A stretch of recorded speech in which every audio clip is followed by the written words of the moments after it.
एक राजा के 3 प्रश्न। पहला, ईश्वर एक है कि अनेक। दूसरा, अगर है तो रहता कहाँ है और मिलता कैसे है। तीसरा, और वो करता क्या है। राजा ने अपने राज्य के बड़े बड़े विद्वानों से यही 3 प्रश्न पूछे। ईश्वर एक है या अनेक, रहता कहाँ है, मिलता कैसे है और वो करता क्या है। सभी ने अपने अपने ज्ञान के हिसाब से उत्तर दिया, लेकिन राजा संतुष्ट नहीं हुआ। एक दिन राजा अपने घोड़े पर सवार होकर अपने राज्य के चारों ओर का चक्कर लगा रहा था। तभी उसे सामने से एक महात्मा आते हुए दिखाई दिए, जो कि अपने मस्त मौला अंदाज में अपने मस्ती में झूमते हुए चले आ रहे थे, जिन्हें देखकर ही लग रहा था कि इन्हें ना तो अपने बीते हुए कल का पछतावा है और ना ही आने वाले कल की चिंता है। वो तो बस आज में मस्त है। जब राजा उन महात्मा के पास पहुंचा तो उसने उनसे भी वही 3 प्रश्न किए। ईश्वर एक है कि अनेक, रहता कहाँ है, मिलता कैसे है और वो करता क्या है। महात्मा अपनी उसी मस्ती और निडरता भरे अंदाज में राजा से बोले, ये कोई पूछने का ढंग है कि तुम घोड़े पर सवार हो और हम रास्ते पर खड़े हैं। अरे पहले कहीं ठहरने की व्यवस्था कर, मैं विश्राम करूं, मेरे खाने पीने की व्यवस्था कर, फिर श्रद्धापूर्वक पूछना। ये जैसे तू पूछ रहा है, ये तो उद्दंडता का ढंग है, श्रद्धा का नहीं।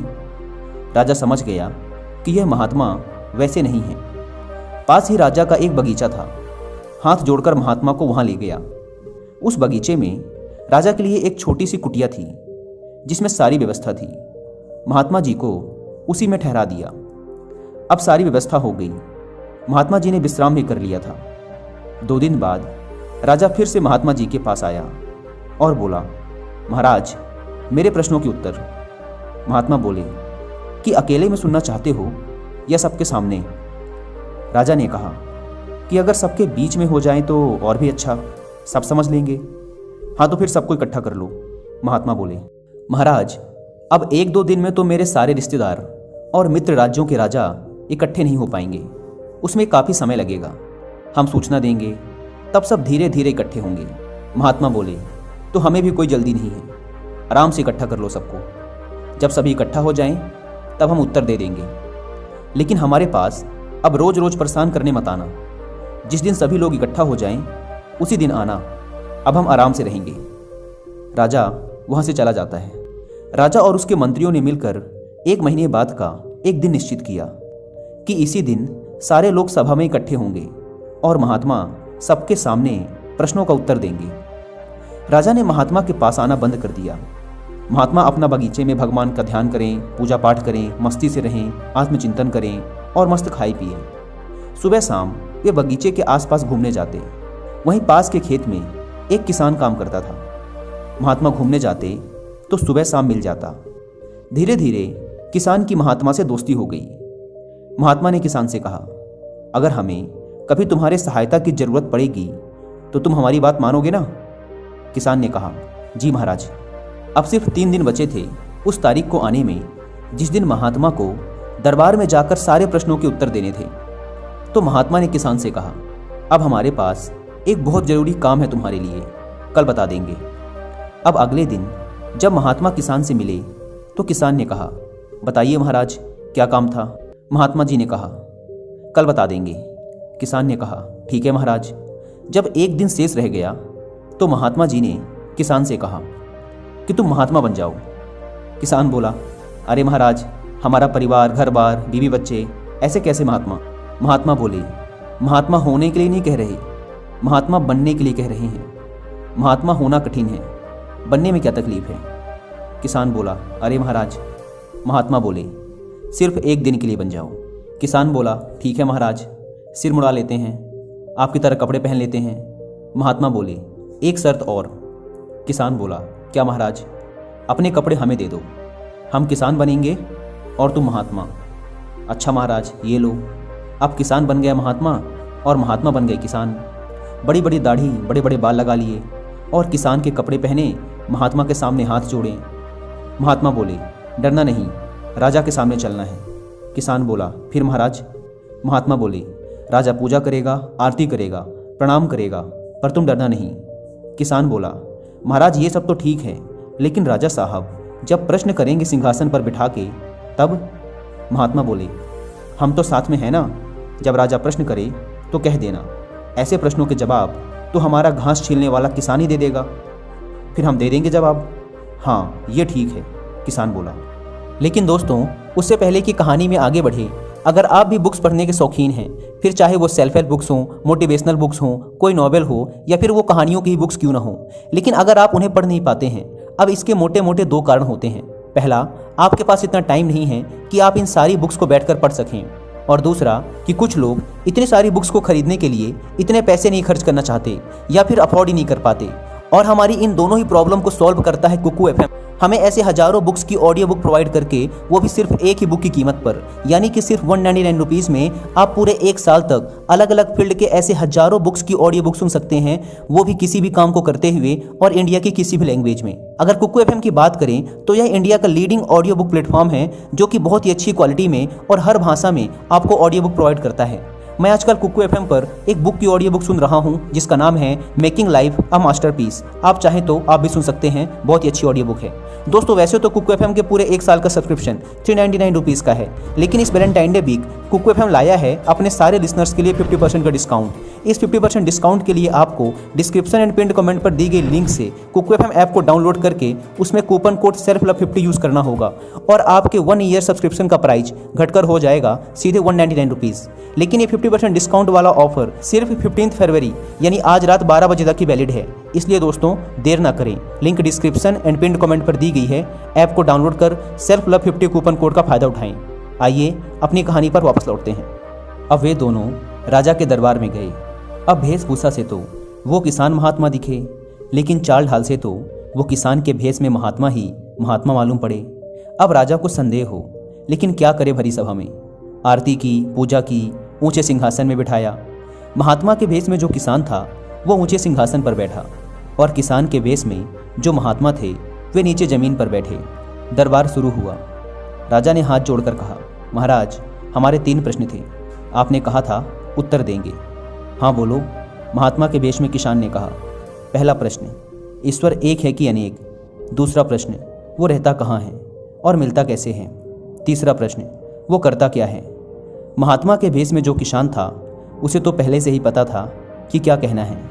वो बोला, राजा साहब, क्या साधारण सा सवाल पूछा आपने, इन प्रश्नों के उत्तर तो हमारा घास छीलने वाला किसान ही दे देगा। राजा को लगा, इतना बड़ा आयोजन किया और ये बोल रहे हैं कि प्रश्नों के उत्तर किसान दे देगा, और महात्मा बैठे थे किसान के भेष में, कहने लगे कि हाँ राजा साहब, मैं उत्तर दूंगा, पूछो आप, गुरुजी ने हमें सब सिखा दिया है। अच्छा चलो भाई किसान, तुम ही बताओ। राजा ने पहला प्रश्न किया, ईश्वर एक है कि अनेक? किसान ने कहा कि राजा साहब, मैं बिना पढ़ा लिखा किसान हूँ, और आप पढ़ाई लिखाई के सवाल पूछते हो कि वो 1 है कि 2 है कि 3? राजा ने कहा, तो फिर क्या करें? किसान ने कहा, राजा साहब, आप कुछ सोने की मोहरें मंगा लो, गिनना आप, फैसला हम करेंगे। राजा बोला, ये भी ठीक है। एक थाल में मोहरें आ गई। अब राजा ने गिनना शुरू किया। 1 मोहर उठाई और 1 मोहर उठाकर राजा बोला, 1। किसान ने कहा, बिल्कुल ठीक, रख दो। रख दिया। अब दूसरी मोहर उठाई। राजा बोला, 2। किसान के भेष में महात्मा थे, बोले, झूठ बोलते हो, देखो हाथ में 1 है कि 2? राजा बोला, है तो 1। किसान बोला, फिर 2 क्यों बोलते हो? राजा बोला, महाराज, हमारी पुस्तकों में गिनती ऐसे ही लिखी है। किसान के भेष में महात्मा बोले, अरे लिखा है, पर देखने पर कितना है? देखने पर तो 1 ही है ना? राजा बोला, हाँ, हाथ में तो 1 ही है। किसान बोला, फिर 2 क्यों बोलते हो? राजा ने तीसरी मोहर उठाई और बोला, 3। किसान के भेष में महात्मा ने बोला, फिर झूठ बोले, हाथ में देखो कितनी मोहरें हैं, 3 नहीं, 1 ही है। 2 नहीं है, 1 ही है। 4, 5, 6, 7 नहीं, 1 ही है। इसके बाद भी 1 ही है।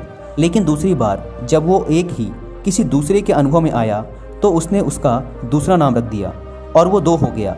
तीसरी बार किसी के अनुभव में आया और वो 3 हो गया। चौथी बार किसी के अनुभव में आया और वो 4 हो गया, पर वो है 1 ही।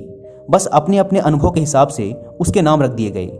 राजा सोचे कि बात तो ठीक ही कह रहे हैं और दिखाई भी 1 ही दे रही है।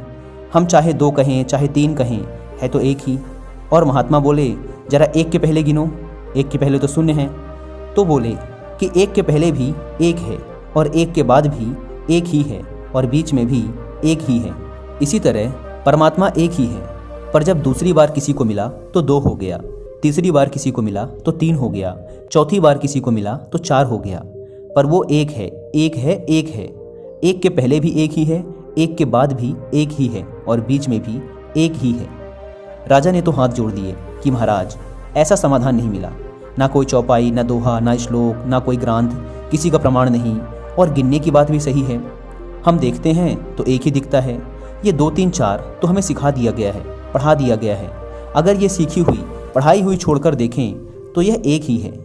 राजा ने कहा, बड़ा सुंदर उत्तर दिया महाराज, हम मान गए कि ईश्वर एक ही है। राजा ने आगे पूछा, अच्छा एक बात बताओ, रहता कहाँ है और मिलता कैसे है? किसान के भेष में महात्मा ने कहा, तुम कठिन कठिन सवाल पूछते हो, खिलाते पिलाते कुछ हो नहीं। राजा बोला, तो क्या मंगाए आपके लिए? दूध मंगाओ। एक कटोरी में दूध आ गया। अब वो महात्मा दूध तो पिए नहीं, दूध में अपनी उंगली घुमाए जाएं। राजा ने पूछा, अरे ये दूध में अपनी उंगली क्यों घुमा रहे हो? महात्मा बोले, सुना है इस दूध में घी रहता है, तो हम सोच रहे हैं कि घी निकाल कर खा लें। राजा बोला, आप भी पागलों जैसी बातें करते हैं। दूध में घी तो रहता है, पर यह ऐसे ही थोड़े मिलता है। कैसे मिलता है? महात्मा बोले। राजा बोला, अरे दूध को जमाना पड़ता है, दही बनाना पड़ता है, फिर मंथन करना पड़ता है, फिर उसमें से मक्खन निकलता है, फिर मक्खन को आग में तपना पड़ता है, तब कहीं जाकर घी मिलता है तो दूध में ही, पर बातों से नहीं मिलता। उसकी एक प्रक्रिया है, एक विधि है, उसका पालन करने से मिलता है। यह सुन महात्मा ने कटोरा रख दिया। राजा बोला, दूध पी लो। महात्मा ने कहा, दूध नहीं पीना था, बस तुम्हारे प्रश्न का उत्तर देना था। तुम कहते हो रहता कहाँ है और मिलता कैसे है? जैसे दूध में ही घी रहता है पर दिखता नहीं है, वैसे ही ईश्वर तुम्ही में समाया हुआ है, लेकिन वह बातों से नहीं मिलता। उसकी भी एक विधि है। पहले समर्पण जमाना पड़ता है, फिर विचार की मथनी से उसे मतना पड़ता है, फिर वैराग्य का मक्खन निकलता है, फिर तपस्या की अग्नि में तपाते हैं, तब जाकर वह परमात्मा रूपी घी प्रकट होता है हमारे ही अंदर से। राजा तो हाथ जोड़कर अपने घुटनों में ही बैठ गया और कहा, गजब, कमाल, ऐसा उत्तर तो आज तक नहीं सुना। राजा बोला, एक आखिरी सवाल, करता क्या है?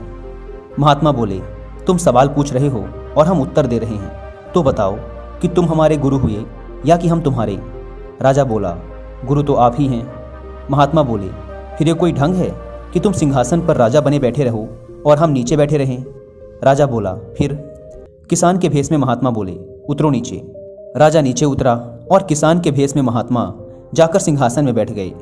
अब राजा नीचे बैठकर उत्तर सुनने का इंतजार कर रहा था, लेकिन महात्मा कुछ बोले ही नहीं। तो राजा बोला, आपने उत्तर नहीं दिया। किसान के भेष में महात्मा ने कहा कि यही करता है, किसान को राजा की जगह बिठा देता है और राजा को किसान की जगह बिठा देता है। बड़े को छोटा बना देना और छोटे को बड़ा बना देना, बस यही करता है, बस यही उसका काम है और पूरे दिन बस यही करता रहता है। ऐसी परिस्थितियां पैदा करना कि सबको उसके कर्मों के अनुसार परिणाम मिले, बस यही करता रहता है। राजा ने हाथ जोड़ लिए और कहा, आज मुझे मेरे तीनों प्रश्नों के उत्तर मिल गए। इसके बाद महात्मा ने अपनी किसान वाली वेशभूषा बदल ली और राजा को सच्चाई बताई कि मुझे इस किसान के साथ मिलकर ये सारा नाटक सिर्फ तुम्हारे प्रश्नों के उत्तर देने के लिए करना पड़ा। इसके बाद वह महात्मा उस राज्य से विदा ले लेते हैं।